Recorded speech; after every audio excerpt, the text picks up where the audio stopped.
गाजीपुर में कमलेश बिंद के एनकाउंटर पर क्यों मचा है इतना बवाल। एनकाउंटर तो कई हुए, लेकिन कमलेश बिंद को लेकर समाजवादी पार्टी भी इतनी मुखर क्यों है। परिवार बेशक इसे फेक एनकाउंटर करार दे रहा है और जांच की मांग कर रहा है, लेकिन इस एक एनकाउंटर ने पूर्वांचल की सियासत गरमा दी। समाजवादी पार्टी खुलकर कमलेश बिंद के नाम पर एनकाउंटर के खिलाफ उतर आई है। हालांकि गाजियाबाद में असद के नाम पर चुप्पी रही है, लेकिन इस एक एनकाउंटर के बाद से अब सपा, भाजपा और खासकर मुख्यमंत्री पर हमलावर है। क्या है इसके पीछे की सियासी वजह, आज ये समझेंगे।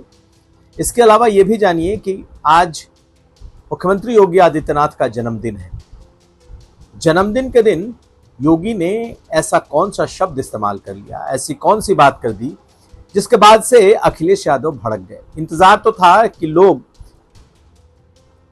अखिलेश यादव का वो शुभकामनाओं वाला संदेश देखेंगे, लेकिन अखिलेश लगातार हमलावर है। इसकी भी चर्चा।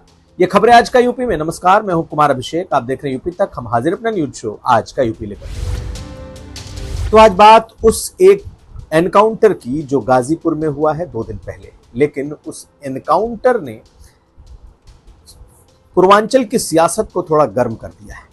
दरअसल मरने वाले का नाम कमलेश बिंद है और कमलेश बिंद, शंकर पांडे, सोनू यादव और कुछ और नाम, ये सभी नामजद थे विनीत राय की हत्या में। एक होटल कारोबारी जिसके परिवार का बड़ा कारोबार है, और चाहे शंकर पांडे हो या कमलेश बिंद, ये दोनों पुराने जानकार रहे हैं विनीत राय के। पड़ोसी ही है, मान लीजिए, उनके घर के आसपास ये लोग रहने वाले थे। लेकिन विनीत राय का मर्डर होता है अपने दफ्तर के बाहर, अपने होटल के बाहर, जब रात को निकलते हैं और वहीं पर गोली से मार दिए जाते हैं। और अगले ही दिन जब एक एनकाउंटर होता है तो वो एनकाउंटर कमलेश बिंद का होता है। और इस एनकाउंटर के बाद जब पुलिस शव लेकर पहुंचती है कमलेश के घर, तो फिर भारी बवाल हो जाता है, पथराव होता है। इसके अलावा पुलिस को चोटें आती है, पूरा इलाका छावनी में तब्दील हो जाता है और परिवार सीधे सीधे आरोप लगाता है कि ये पूरा का पूरा एनकाउंटर फेक है। जिस तरीके से विनीत राय की हत्या की जांच होनी चाहिए, कुछ उसी तरीके से कमलेश बिंद के एनकाउंटर की भी जांच होनी चाहिए। ये तो है पूरी कहानी, लेकिन आखिर इसमें सियासत कहां हो रही है। उत्तर प्रदेश में किसी भी बड़ी हत्या के बाद या कह लें सांप्रदायिक हत्या के बाद एनकाउंटर होना कोई नई बात नहीं है। अभी हाल में गाजियाबाद का एनकाउंटर आपने देखा होगा, जहां असद ने अपने ही दोस्त सूर्या चौहान की चाकुओं से गोद कर हत्या कर दी और पुलिस ने 24 घंटे के अंदर ही उसे ढेर कर दिया। विनीत राय सुदूर पूर्वांचल यानी कि गाजीपुर में जब विनीत राय की हत्या होती है तो इसमें 4 लोग नामजद होते हैं, जिसमें 2 ब्राह्मण हैं, एक यादव और एक बिंद यानी कि मल्लाह निषाद। और इन 2 में शंकर पांडे और कमलेश बिंद 2 मुख्य आरोपी बनाए गए हैं, जिन पर 1-1 लाख का इनाम है और बाकी 2 लोगों पर 50-50 हजार का इनाम है, यानी कि एक पूरे ग्रुप पर ही आरोप। और कमलेश बिंद का एनकाउंटर हो जाता है।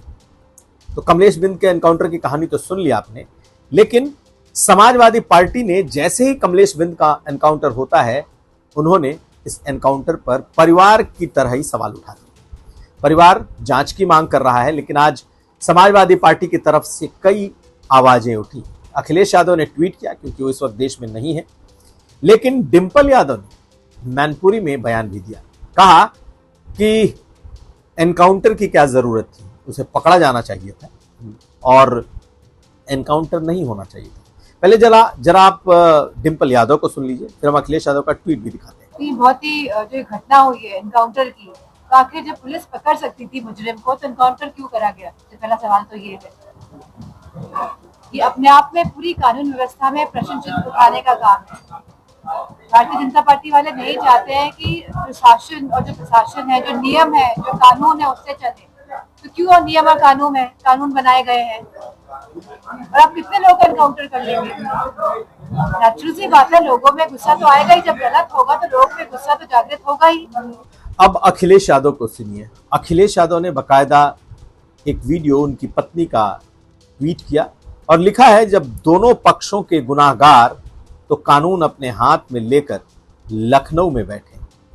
जब दोनों पक्ष गुनहगार हैं तो कानून अपने हाथ में लेकर लखनऊ में बैठे, यानी कि इशारा मुख्यमंत्री योगी आदित्यनाथ की तरफ। दरअसल इसमें परिवार ने कहा है कि अगर विनीत राय की हत्या हुई है, वो अगर उनकी जांच हो रही है, तो फिर हमारे पति की भी हत्या हुई है, पुलिस वालों पर आरोप है।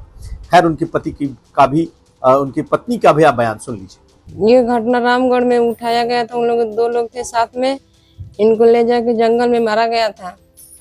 जिस दिन घटना हुई थी उस दिन वो कहाँ थे? जिस दिन घटना हुई वो मेरे साथ थे, घर पर थे, रूम में।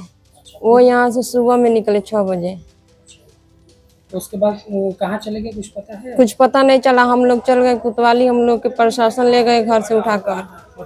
तो क्या कोतवाली में क्या बातचीत हुई? कोतवाली में ले गए हम लोग को कि हम लोग को छोड़ देंगे, मगर जाने के बाद कोई हम लोग को नहीं छोड़ा। वहाँ पर 5 दिन हम लोग को रखा गया था। जब हम लोग वहाँ पर थे तो हम लोग को मतलब हॉस्पिटल क्यों मारा गया? घटना की जानकारी आपको कैसे मिली? घटना की जानकारी हम लोग को मतलब वो लोग 2 बजे रात के हम लोग को वहाँ से घर पहुँचा दिए गए। हम लोग के यहाँ पर आए, छोड़ दिए वहाँ से। हम लोग यहाँ पर आए तो पता चला कि मतलब उनकी हत्या हो चुकी है। आप क्या करती हैं? आप क्या करती हैं? हम अभी पढ़ रहे थे, स्टूडेंट थे। किस चीज़ की पढ़ाई करती हैं? एनएम कर रहे थे। शादी कब हुई थी आपकी? शादी 27 अप्रैल को हुई थी। कितना दिन हो गया? 1 महीना। और अभी आप लोगों का क्या मतलब इस घटना को लेकर, जिस तरीके से हुई है घटना, उसको लेकर कुछ कहेंगे? हम लोग को इंसाफ हम भी लोग को चाहिए। जैसे उन लोग मारे हैं, हम लोग को भी इंसाफ चाहिए। मेरा पति का कोई कसूर नहीं था। अब इसमें सियासत इसलिए क्योंकि कमलेश बिंद, निषाद बिंद बिरादरी से आते हैं, जिनका एक बड़ा प्रभाव उस इलाके में माना जाता है। और इस एक एनकाउंटर के बाद से कहा जा रहा है कि इस बिरादरी में एक गुस्सा हो सकता है।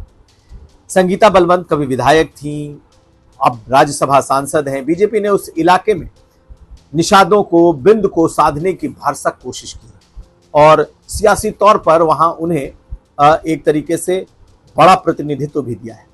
लेकिन अपने समाज में हुए एक एनकाउंटर से क्या ये पूरा समीकरण बदल सकता है? ये समाजवादी पार्टी को लगता है कि ये एक ऐसा मुद्दा है जो बीजेपी से इस बिरादरी को भी दूर कर सकता है। हालांकि ये भी चर्चा है कि जो कमलेश बिंद का भाई है वो समाजवादी पार्टी से जुड़ा हुआ रहा है, ऐसा क्लेम भी किया गया उनके परिवार की तरफ से। लेकिन परिवार वालों का कहना है कि ये पूरी तरीके से एनकाउंटर सही नहीं है। पुलिस को भी बहुत कुछ झेलना पड़ा, पत्थरबाजी से लेकर आज वहां छावनी की स्थिति बनी हुई है। लेकिन चाहे अखिलेश यादव हो या डिंपल यादव, उन्होंने कमलेश बिंद के मुद्दे को उठा लिया है, क्योंकि महिलाएं, पूरा परिवार और समाज इसे लेकर के कहीं ना कहीं आंदोलित है।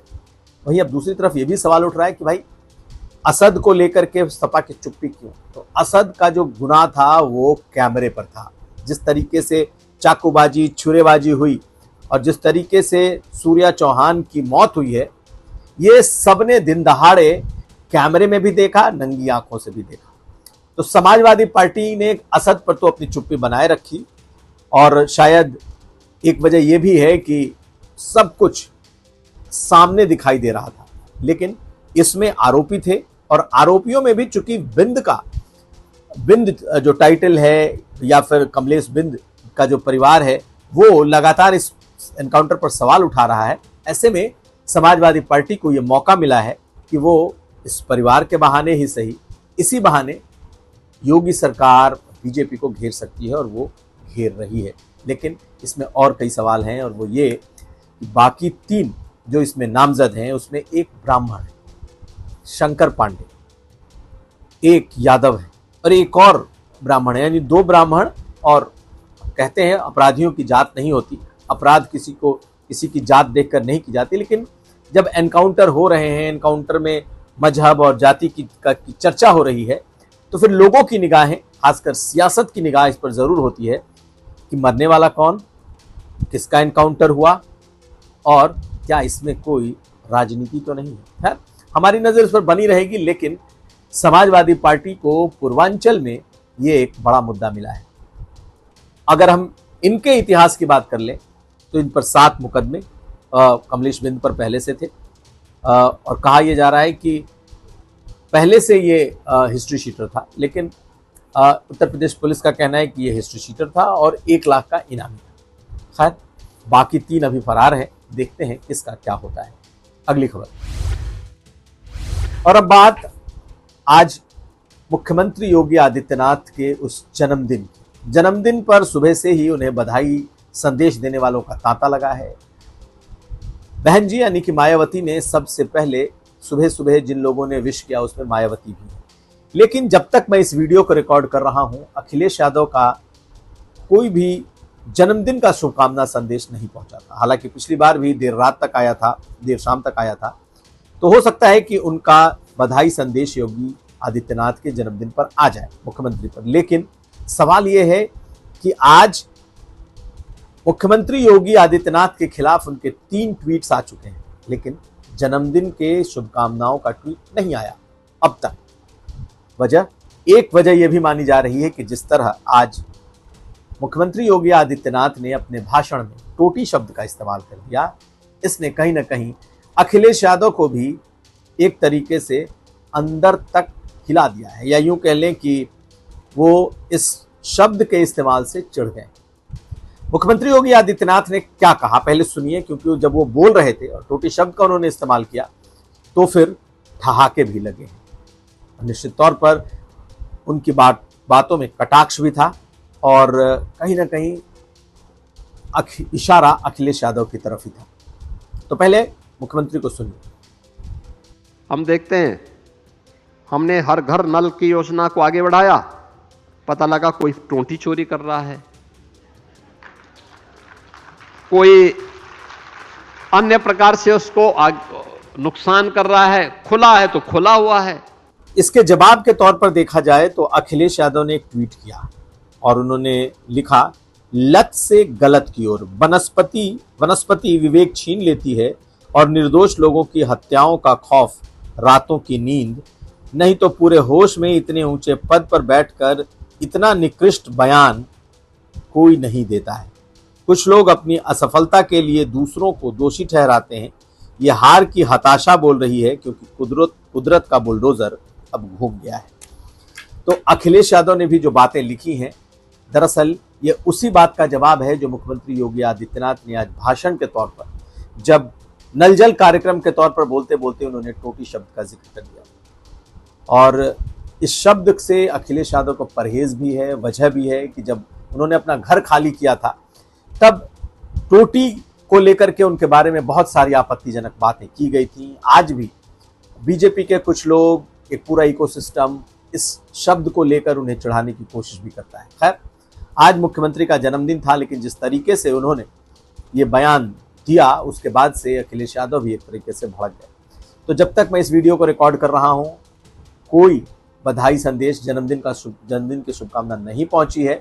हो सकता है रात होते होते ये शुभकामनाएं पहुंच जाएं, मिल भी जाएं, लेकिन दोनों की जो तलखी है, खास करके सियासत तो दूर, निजी तलखी भी इस स्तर पर पहुंच गई है कि कम से कम, जिसे प्लेजेंट्री एक्सचेंज कहते हैं, कि आपस में जो शुभकामनाओं तक का आदान प्रदान अब शायद दूर की कौड़ी होता जा रहा है।